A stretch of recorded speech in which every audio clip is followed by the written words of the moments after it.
Everybody with Angela Williamson is made possible by Fireheart Pictures and viewers like you. Thank you.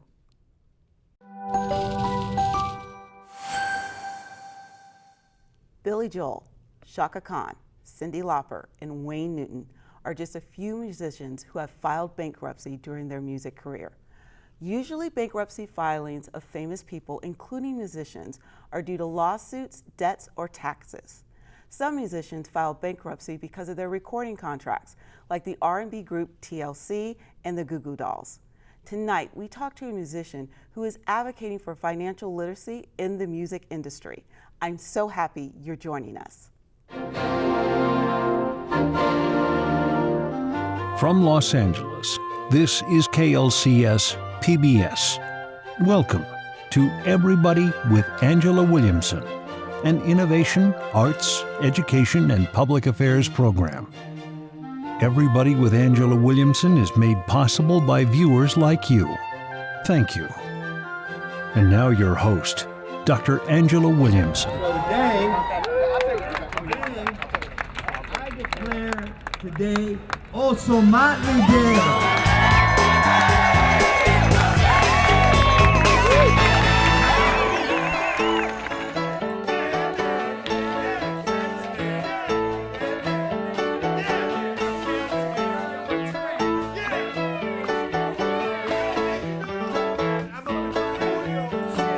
It's time to let you know how to do the funky flow. No llores, líbrate de dolores, faltan amores. But on the real, this next song is a new one. It's called Paleta. Clap your hands, Austin.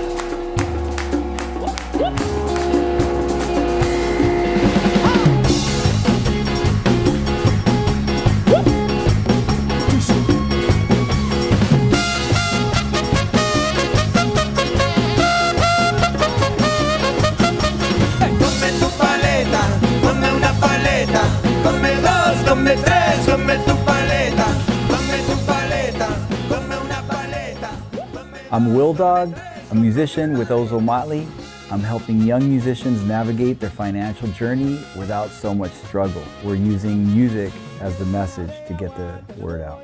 Financial literacy is so important for musicians. Music as a career especially, it's a business. Whenever you're running a business, you need to know where your money's coming from, where it's going, at the end of the day, how much you're making, what your profit is. I think a lot of times, musicians, we get caught up in the art of it. So we get into music for the right reasons because we love the art and we love to express ourselves through creating. But once it turns into a business, those are the type of skills that we need to learn. Nobody I know from our scene or even scenes from the past had these skills or being taught these skills because many of us come from poor backgrounds. And so a lot of us find ourselves in debt, in trouble with the IRS because we're not paying taxes on time or what have you, or buying things that maybe look good or feel good at the moment but don't hold value. And so it's really important that we understand how money works, how it can help us in the future as we get older, to just have more freedom to do things with our lives that we want to do. One of the ways that the music industry can help young musicians, understand finances better is to have programs set up. I want people to get interested in their money and not just wasting it.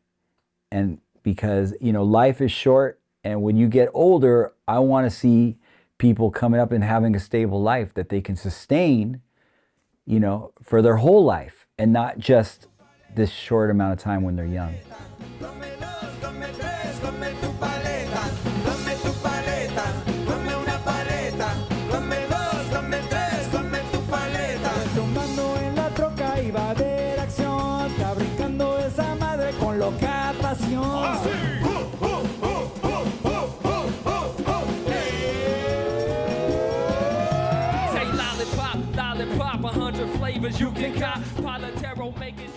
Wil Dog is our guest.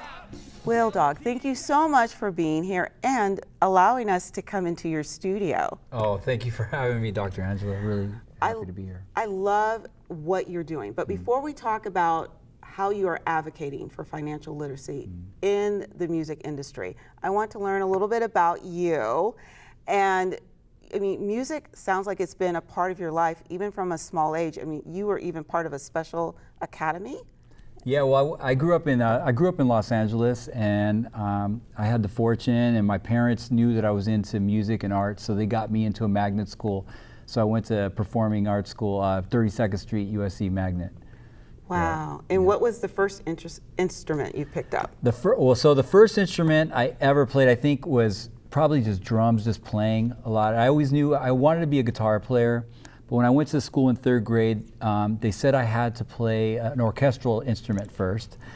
So I wanted to be, when I was a kid, I really loved Bruce Springsteen, so I wanted to be a sax player like Clarence Clemens, but they said that I had to play clarinet first. So, and I didn't want to play clarinet. So the music teacher said, well, you're big, so you could play trombone. So my first instrument was actually trombone. Oh my goodness. Yep. But from the very early age, because you already knew which instrument you wanted to play, did you know what genre you wanted to sing into, or did singing come later? Well, I'm not much of a singer even today. I mean, I sing backgrounds, and I did start another project that we'll get to later, where I was singing. No, I just knew I wanted a musician. I didn't know how I was going to get there.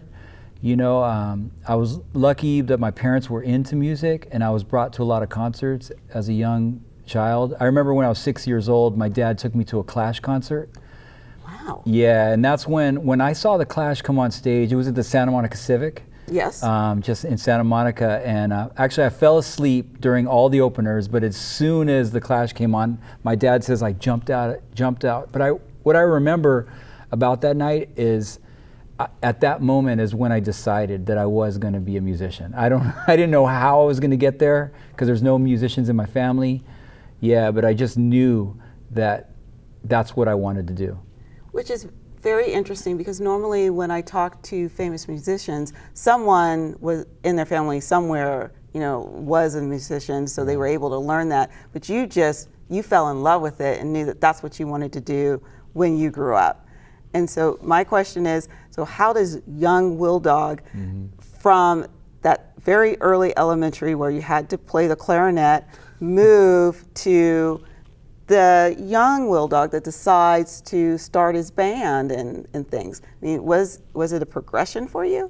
Yeah, so when I was 10 years old, this new kid came to my school with a broken arm. His name was Andy. And he was middle class, so he had some funds, you know, where his family, and so he became a drummer. And so I would go to his house every weekend and play drums. So I grew up playing the drums with him. And so that's kind of like really how it started. And we started a band where I got a guitar, and his mom bought me a guitar, you know, so that I could play with him, and then eventually bought me a bass so I could play with him. And that's really what got me going, you know. And unfortunately, you know, Andy is no longer with us. You know, there's a lot of trauma in that relationship, but yeah, and he ended up committing suicide just about 10 years ago, unfortunately.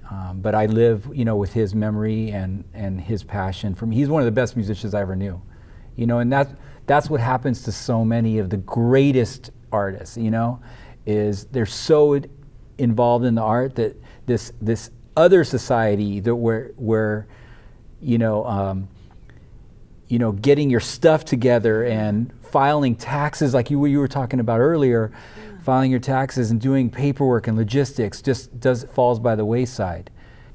So let's, in honor of Andy's memory, because he made such an impact in your life, do you think that because of his creativity and his talent that people could have helped him along the way so that he didn't feel so depressed or so alone? You find that a lot in this industry, or?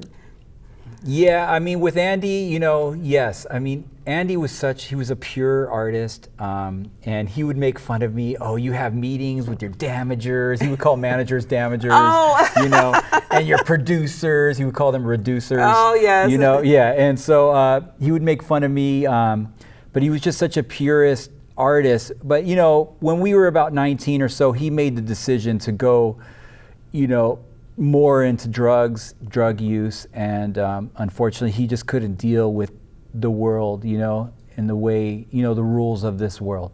That's really what it is, what it comes down to. Well, and I think when you're talking about the rules of this world, especially when you're highly creative, like you and Andy, that's hard because it's almost like the world doesn't give you that extra space to move at your own pace. Yes, exactly. And there's just so many other skills that you need besides just being an artist to let's say, make it in this industry. It's the best musicians are the ones that don't make it. A lot of them, I'll see, cats that are living on the street and they're musicians, like, oh, check my bass out. And they're like the most amazing musician you've ever heard. And I mean, everyone says this, that it is a business, but without that creativity, there wouldn't be a business. So how do you learn to merge the two? Now, was this something that a young Wil Dog did, or is this something, as you started to mature in the industry, realize you needed to control that part of it? Yeah, that's a great question, Dr. Angela. So when I was a kid, my parents were very left, anti-capitalists. And so I was raised in the hood. We always I grew up in MacArthur Park, and before that in Cudahy. They were anti-capitalist, they were very political. And when my mom, they were part of a political organization actually, and my parents got divorced when I was 8. And that's because my mom left that political organization. My dad still stayed in it. So they got divorced, and my mom and I, at that point, found ourselves, that was my mom's full support system, was part of that organization. So when we left, everything that now looking back at it, I can see as an adult, what was happening, right? So, she was, basically ostracized from that organization, and that was her whole support system. So we were homeless, or what's the term now? I say homeless, but it's unhoused. Unhoused. So we were unhoused, and we lived in vehicles. We lived everywhere. We lived all the way down Venice Boulevard. We lived from Skid Row to Venice Beach. And this was, when I was 11 years old to 13 years old. When we come back, we want to talk about how you started your band, and this is another way of telling Wil Dog's story, and then coming to why you are this important advocate about financial solvency with musicians today. So hold on one second. Awesome. And come back to hear more of my conversation with Wil Dog.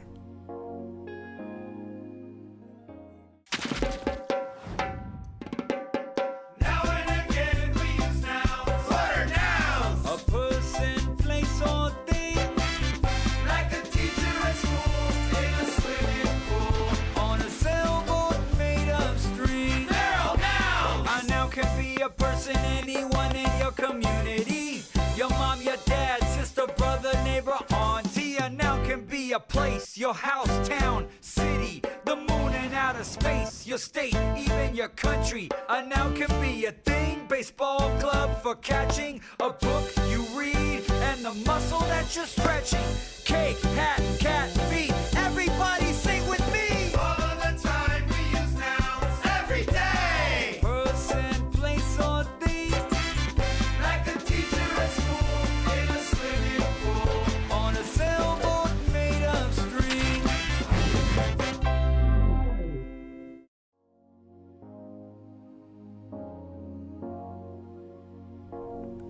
Welcome back. Wil, that was really interesting how you talked about that first part of your life, even at the age of 15, where you were still being unhoused, living in your car. Yeah. But at some point, you become this major musician with this phenomenal group, winning Grammys. How does Wil from 15 get to this point in his life? Okay, so I'm 15. I'm living in a car in LA, and sometimes with my dad, and I'm staying on couches. I end up, my mom and my stepfather moved with the bus that we lived in. Okay. They moved up to Oakland, California. Okay. So I end up following them at around 18. My mom had started a hat, jewelry, incense business on Telegraph Avenue.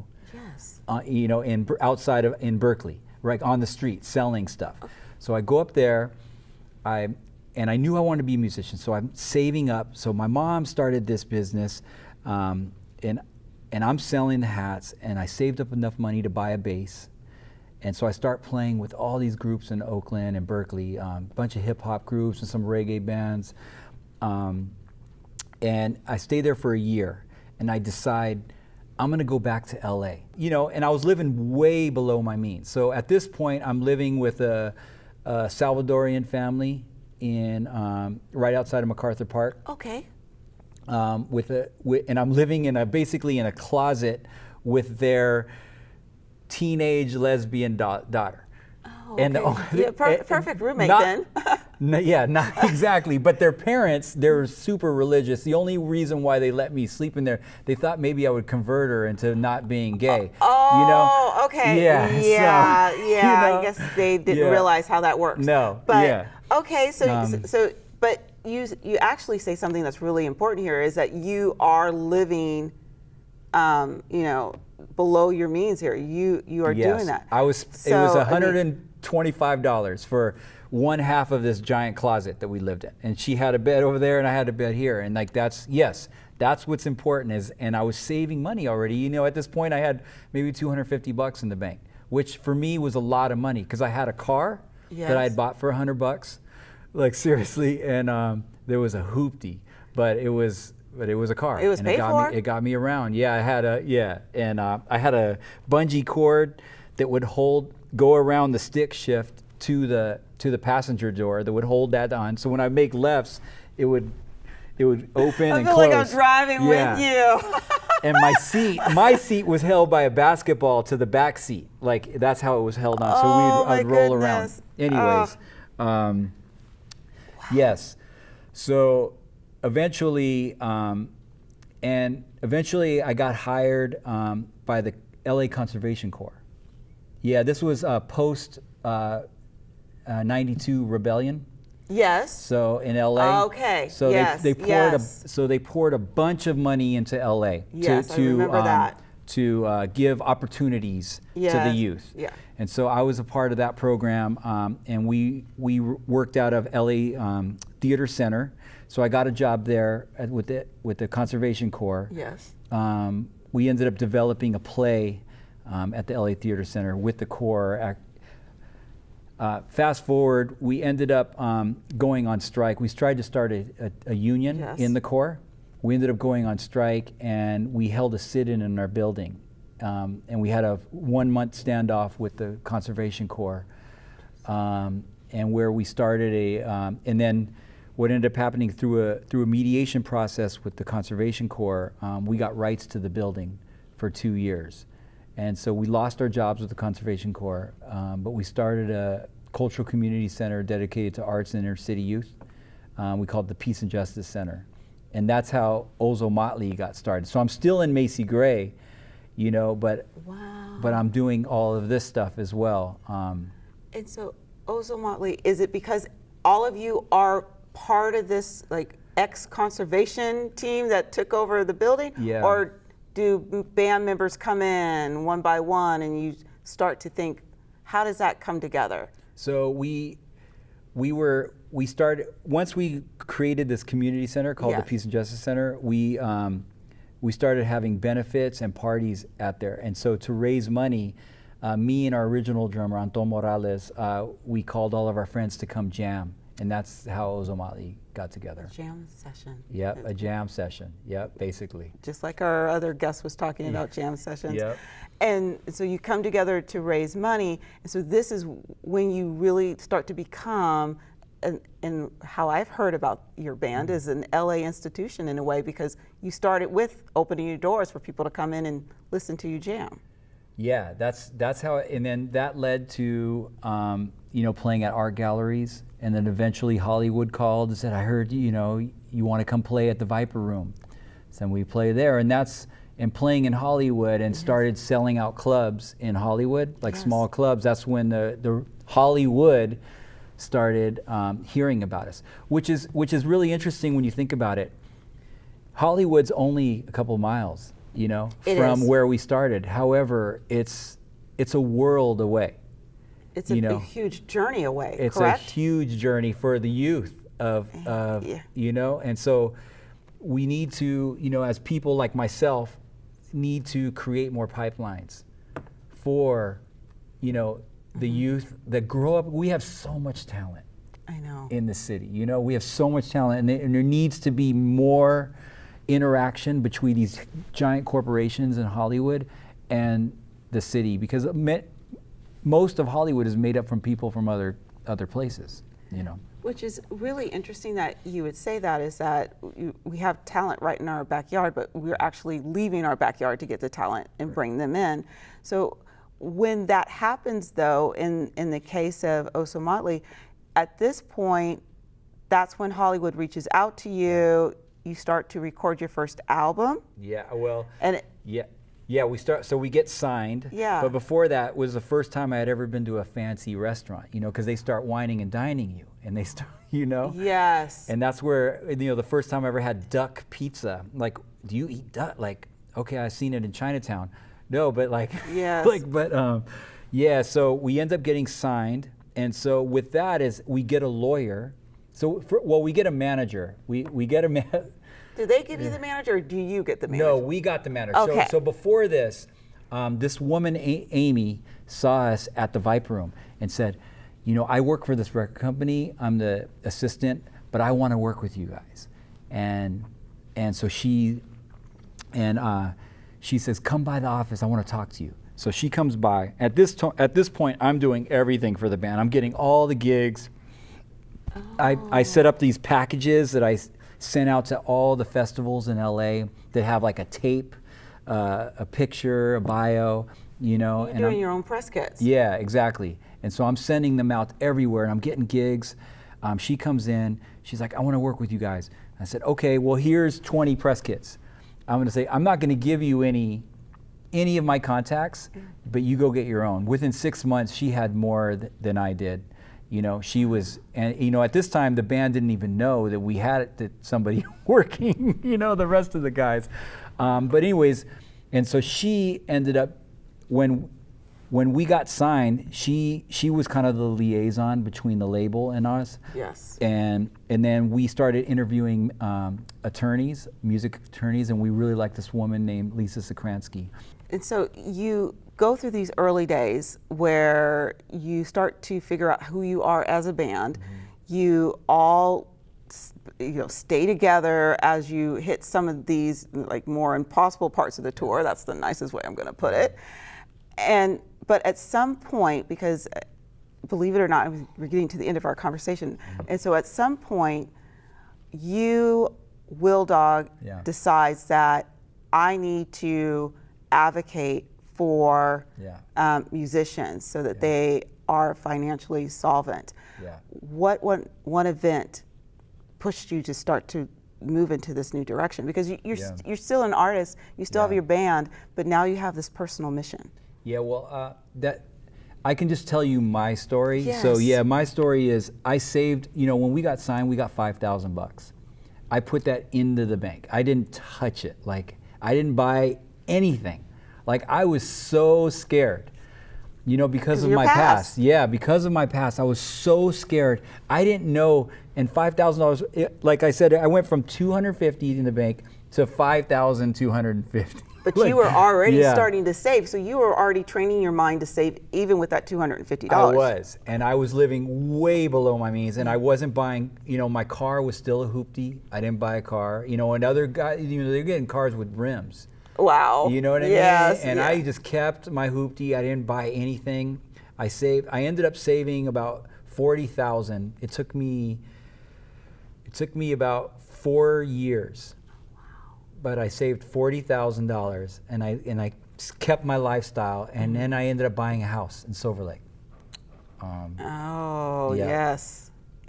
When I was 28, and with the thing with success, because I had all this trauma from childhood, I always had this vision of myself that I was going to end up on the street again.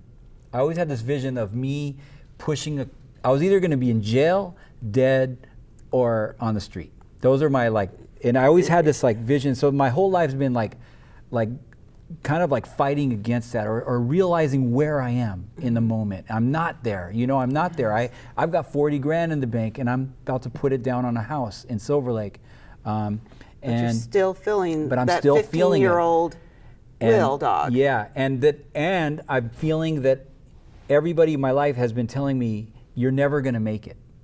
You got to get something else. Music is so volatile, you're never gonna make it. So I have that. So once I had my house and I did everything that I thought I was gonna do, now all those demons came back to me.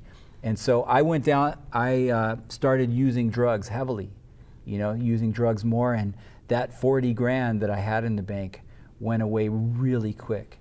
Eventually, I asked my band for help, and they found an organization called Music Cares that's with the Grammys, and I went to rehab. Yeah, and I was in rehab for a month, came out. That was in 2003, and I've been clean ever since. So since then, I have a child, who's 19 years old, about to be 20. I have a house. I ended up getting married to my wife, who's a veterinarian, and we own an animal hospital. And so, but even now, I'm still working on those things. So I think the main thing is if you come across money and you don't know, or for me, when I came across money and I didn't know what to do with it, find somebody that does. And that's why, I have a banker named Sergio, Yes. Who advises me on where to put my money, And you mentioned that the Grammys, they have a nonprofit to help musicians when they want to go to rehab. Yeah. I mean, do you think that the industry should also have a nonprofit to help musicians when they sign that first contract, to teach them how to save, and so that they can buy property, move on, just in case their singing career doesn't happen? Like you said, it changes day and night. Absolutely, and also because many we're dealing with a lot of young people, Yes. especially when you're first making it. So yeah, absolutely. I wish there was more, more help for that. Absolutely. I have so enjoyed our conversation. This has been wonderful. I mean, just to not only hear about your life, but to hear about what you're advocating for, and when we talk about finance and education. So my last question for you is, what is next for Wil Dog? Well, next is to share. Next for me is just sharing, my knowledge. Also by learning. I've never stopped learning. I'm in music school right now. I'm at LACC, taking 2 music courses. Yeah, since the pandemic, I've been in my 3rd semester. So yeah, for me, it's just about sharing what I have with other people and just continuing to give. Well, thank you so much.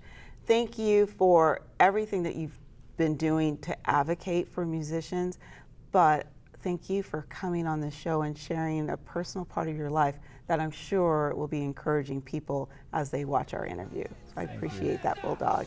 And you definitely keep in touch with us, because one day we want to get you in the studio and have you singing with your group. So Absolutely. wonderful. And thank you for joining us on Everybody with Angela Williamson. Viewers like you make this show possible. Join us on social media to continue this conversation. Good night and stay well. Come tu paleta, come una paleta, come 2, come 3, come tu paleta, come tu paleta, come una paleta, come 2, come 3, come tu paleta.